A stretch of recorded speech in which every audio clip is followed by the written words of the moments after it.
Hi friends, welcome to my channel. ఈరోజు వీడియోలో మా పాపకి ఫ్రాక్ కటింగ్ చేయబోతున్నాను. ఆ వీడియోని మీకు చూపిద్దామని చెప్పి ఈరోజు షూట్ చేశాను. ముందుగా లైనింగ్ ఫ్యాబ్రిక్ని తీసుకోండి. ఇదైతే ఫోల్డింగ్ నా ఏపు వచ్చేలాగా పెట్టుకుని 4 ఫోల్డ్స్ వేసానండి. మా పాప ఫ్రాక్ అయితే ఆది కోసం తీసుకున్నానండి. ఆ ఫ్రాక్కి మిడిల్లోకి ఫోల్డ్ చేసి మార్క్ చేసుకోండి. మనకి ఎంతైతే ఖర్చులు కావాలో అంత ఖర్చులు పెట్టుకుందాం. నేను ఇంకా ఎక్స్ట్రా ఖర్చు పెట్టుకుంటున్నాను.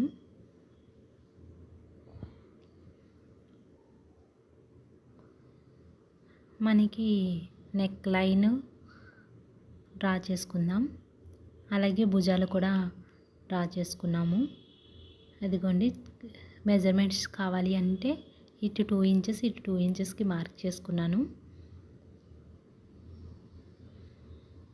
నాకు క్రాస్ పీస్ వచ్చిందండి. సో ముందుగా క్రాస్ కట్ చేసుకుని మనం చేసుకోవాలి.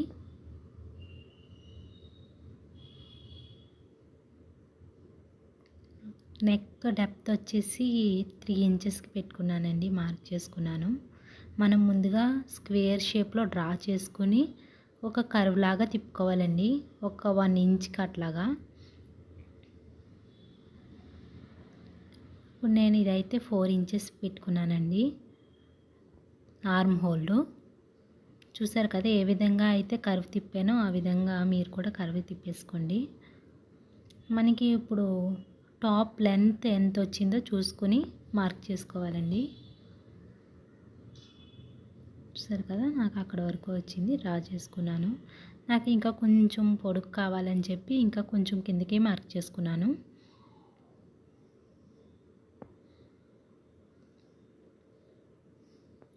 ఇప్పుడు దీన్ని అయితే కట్ చేసేసుకోండి.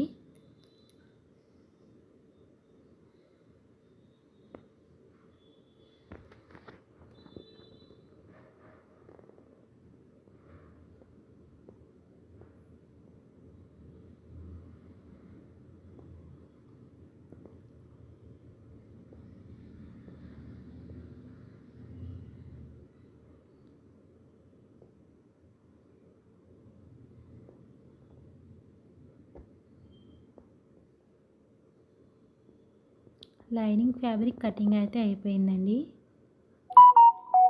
ఇప్పుడు మెయిన్ ఫ్యాబ్రిక్ని కట్ చేసుకుందాం.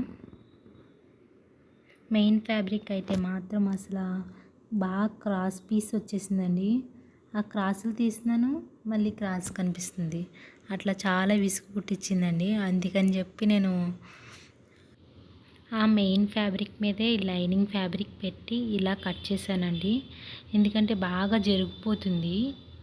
సో కుట్టేటప్పుడు కట్ చేసుకోవచ్చులే అని చెప్పి ఇట్లా తీసానండి. మెయిన్ ఫ్యాబ్రిక్ కటింగ్ అయితే అయిపోయింది కదండి. ఒకటి ఫ్రంట్కి ఒకటి బ్యాక్కి. బ్యాక్ ఓపెన్ పెట్టాలండి, అది స్టిచ్చింగ్ చేసేటప్పుడు కట్ చేద్దామని చెప్పి అలా ఉంచేసాను. ఇప్పుడు కింద ఫ్రిల్స్ పార్ట్కి మనకి ఇలా 2 ఫోల్డ్స్ వేసుకోవాలండి. వేసుకుని మనకి ఫ్రాక్ లెంత్ ఎంత ఉందో చూసుకుని అక్కడ మార్క్ చేసుకోవాలి.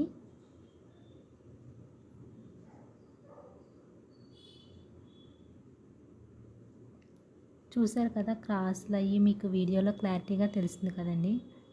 అందుకే నేను అన్నాను చాలా విసుగు పుట్టించిందని.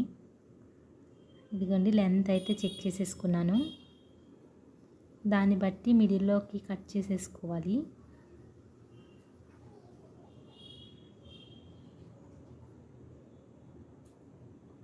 ఇదిగోండి, నేనైతే కట్ చేసేసాను. ఇప్పుడు లైనింగ్ ఫ్యాబ్రిక్ కూడా అంతే. ఇది 12 ఇంచెస్ వచ్చింది. మనకి లైనింగ్ ఫ్యాబ్రిక్ 10 ఇంచెస్ తీసుకుంటే సరిపోతుంది. కటింగ్ వీడియో అయితే కంప్లీట్ అయిపోయిందండి. నెక్స్ట్ వీడియోలో స్టిచ్చింగ్ చూపించబోతున్నాను. మీకు కానీ ఈ వీడియో నచ్చినట్టయితే లైక్ చేయండి, షేర్ చేయండి, సబ్స్క్రైబ్ చేయండి. Thanks for watching.